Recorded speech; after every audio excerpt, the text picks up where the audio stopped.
Şagirdlərin yarısından çoxunun səhv yazdığı bu sual bu gün paylaşdığımız onlayn ödənişsiz sınaqdandır. Gəlin sualın doğru həllinə baxaq. Deməli deyək ki, 3-də 2 hissəsi bu olan ədədi tapın. Yəni biz hissəsinə görə ədədi tapmalıyıq. Əvvəlcə bu ədədimizi yazaq. 0,1, 3, 3, 3 və 3 nöqtə. Bu o deməkdir ki, bu sonsuza dək davam eləyir və görürük ki, 3-lər burada dövr eləyib. Bir isə dövr eləmir, sadəcə bir dəfə iştirak eləyib. Deməli biz bunu dövr onluq kəsr kimi yazsaq, 0,1 dövrdə 3 yazmalıyıq. Bəs bunu adi kəsrə necə çevirirdik? Bildiyimiz kimi mötəzənin içindəki rəqəmlərin sayı qədər məxrəcdə 9 yazırıq.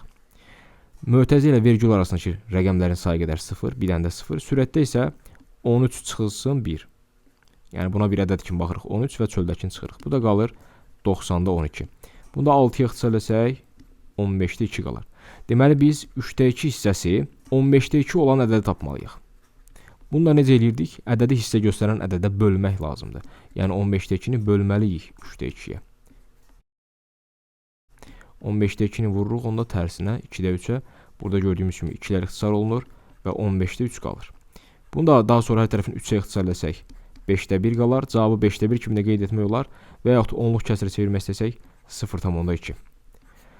Əgər siz də hələ sınaq işləməmsinizsə, onda hekayə bölməsindən keçib sınağın linkini əldə edə bilərsiniz və ya YouTube kanalımızda, Telegram kanalımızda sınağın PDF-i və izahı paylaşılıb, oradan da keçib baxa bilərsiniz.